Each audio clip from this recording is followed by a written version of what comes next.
नमस्कार साथियों, आपके अपनी यूट्यूब चैनल AB 97 क्लासेज में आपका हार्दिक स्वागत, हार्दिक अभिनंदन है।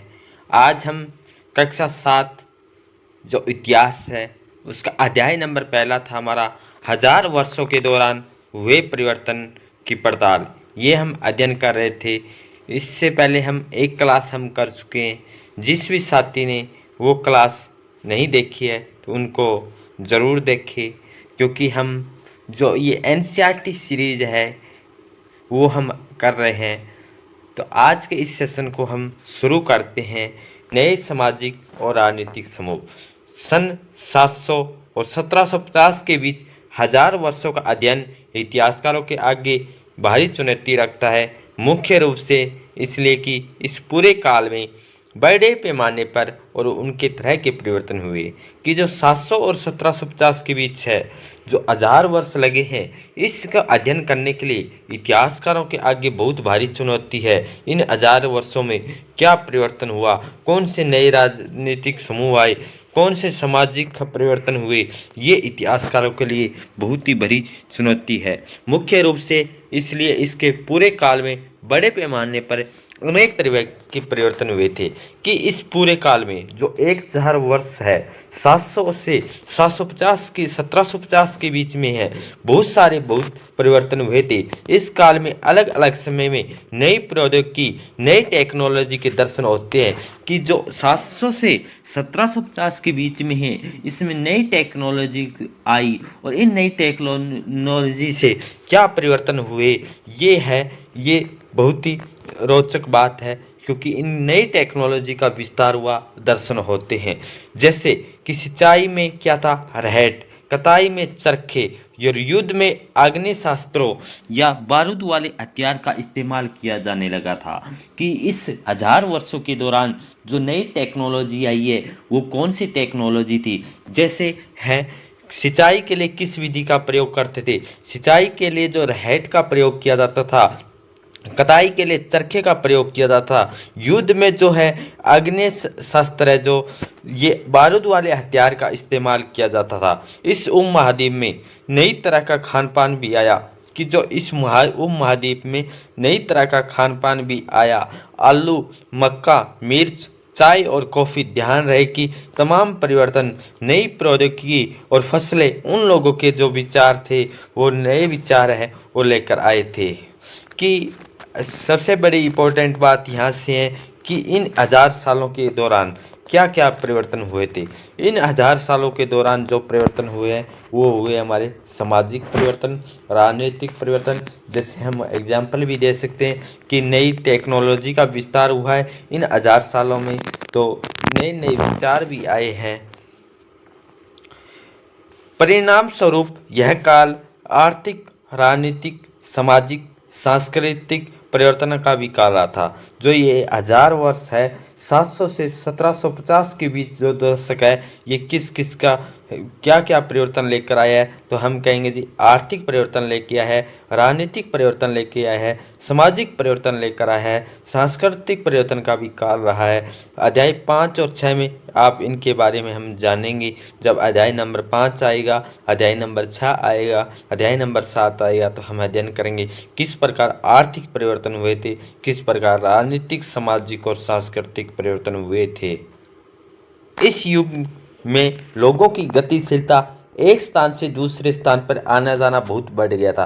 कि जो 700 से 1750 का दौर है, इस दौर के दौरान लोगों की जो गतिशीलता है, एक स्थान से जैसे एक स्थान से दूसरे स्थान पर आना जाना है, वो बहुत बढ़ गया था। अवसर की तलाश, जो अवसर की तलाश है, जैसे नौकरियों की तलाश है, काम की तलाशों के लिए लोगों के झुंड दूर की यात्रा करने लगे थे। कि इस युग में जो 700 से 1750 का दशक दौर था, इस दौर में जो है गतिशीलता आई। लोग एक स्थान से क्या करते थे, दूसरे क्षेत्र में जाया करते थे, और लोगों के काम की तलाश के लिए, काम की तलाश में लोग हैं जो क्या है, झुंड का झुंड है, एक साथ यात्रा करने लगते थे। इस उपमहाद्वीप में अपार संपदा और अपना भाग्य गढ़ने के लिए अपार संभावनाएं मौजूद थी। इस काल में जिन समुदायों का महत्व बढ़ा, उनमें से एक समुदाय था, वो था राजपूत समुदाय।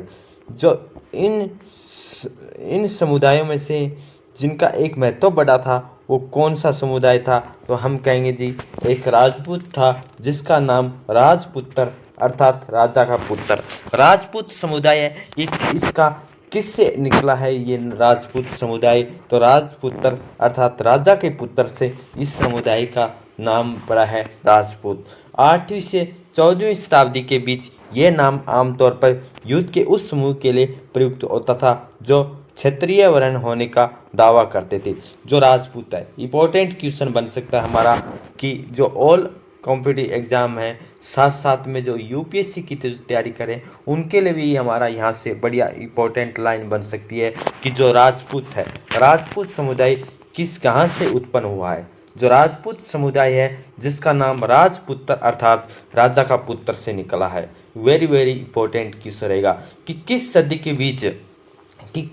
के बीच ये जो नाम है, कौन सा नाम है जी? ये राजपूत नाम है। ये किन के समूह के लिए प्रयुक्त होता था? ये आमतौर पर उन योद्धाओं के लिए समूह के लिए प्रयुक्त होता था जो किस वर्ण से थे? क्षत्रिय वर्ण होने का दावा करते थे। तो उनका नाम क्या था? राजपूत समुदाय है, इनके लिए ये प्रसिद्ध था। राजपूत शब्द के अंतर्गत केवल राजा और सामंत वर्ग ही नहीं थे कि जो राजपूत शब्द है, राजपूत जो शब्द निकला है जिसका अर्थ है राजपुत्र अर्थात राजा का पुत्र।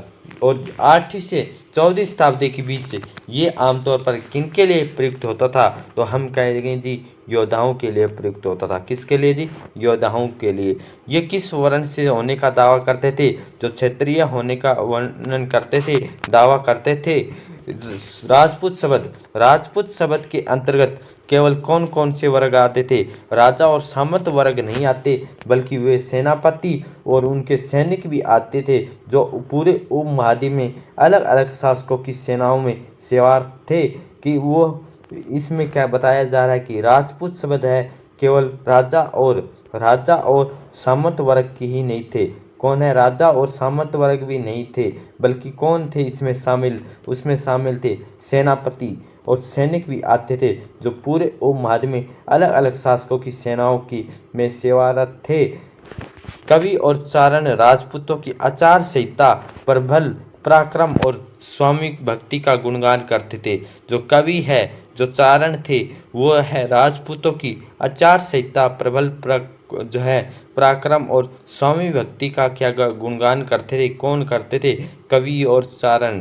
कवि है उन चारण राजपूतों का सेवा के उनके बारे में, उनके राजपाट में उनके गुणगान करते थे। इस युग में राजनीतिक दृष्टि से महत्व इसलिए हासिल करने के अवसर का लाभ किन किन को मिला था?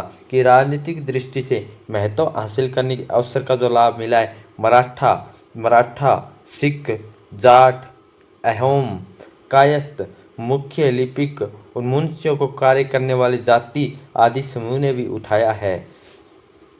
इस पूरे काल के दौरान क्रम से जंगलों की कटाई हो रही थी। इस काल के दौरान है किनकी कटाई हो रही थी? जंगलों की कटाई हो रही थी और खेती का इलाका बढ़ता जा रहा था। जो खेती का जो इलाका है वो क्या हो रहा था? बढ़ता जा रहा था। कुछ क्षेत्रों में ये परिवर्तन अन्य क्षेत्रों की अपेक्षा अधिक तेजी से और पूरे समाज में क्या हो रहा था? पूरे समाज में अधिक तेजी से और पूरे तौर पर हुआ। पर्यावरण में परिवर्तन के कारण नए वनवासियों को मजबूर होकर अपना स्थान छोड़ना पड़ा था।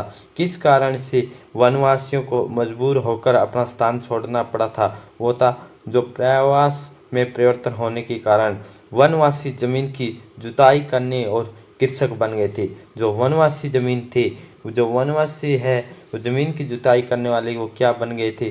कृषक बन गए थे। कृषकों के ये नए क्षेत्रीय बाजार सुविधाओं, पुजारियों, मठों, मंदिरों से प्रभावित होने लगे थे। बड़े और जटिल समाजों के अंग बन गए थे। कौन बन गए थे? तो हम कहेंगे जी, यहाँ हमारा आंसर रहेगा कि जो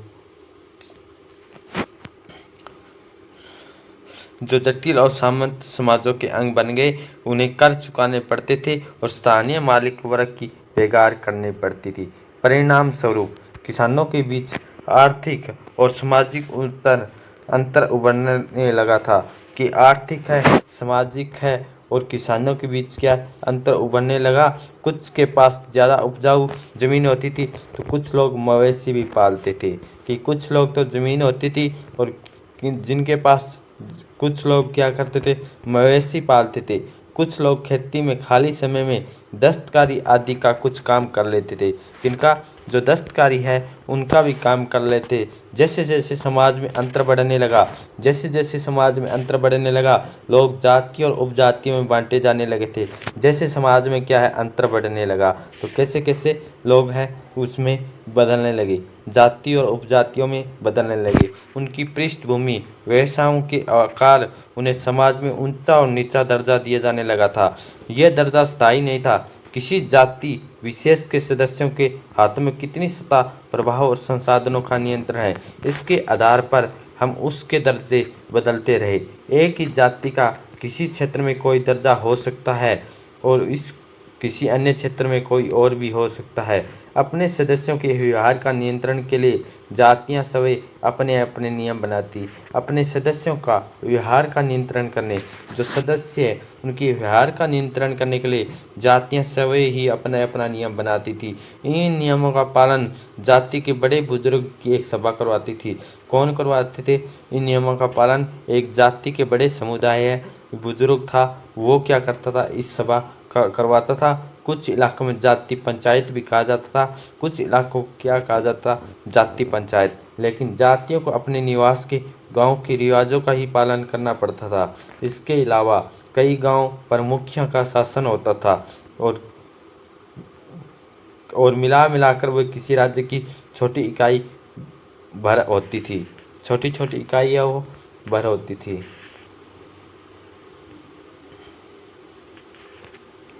नेक्स्ट पॉइंट है हमारा क्षेत्र और साम्राज्य। क्षेत्र और साम्राज्य वह हम अध्ययन करेंगे। क्षेत्र और साम्राज्य का अध्ययन हम नेक्स्ट क्लास में अध्ययन करेंगे।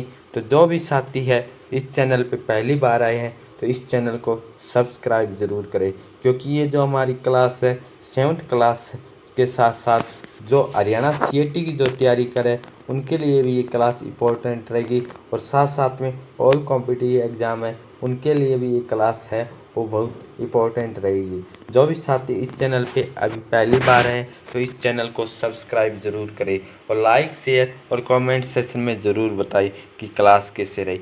एक लाइक आपका जो वीडियो है उस प्रेरित करने, मोटिवेशन को प्रेरित करने का काम करता है, इसलिए ज़्यादा से ज़्यादा इस क्लास को लाइक शेयर और कमेंट सेक्शन में ज़रूर बताएं। Thank you all of you. जय हिंद, जय भारत, जय हरियाणा।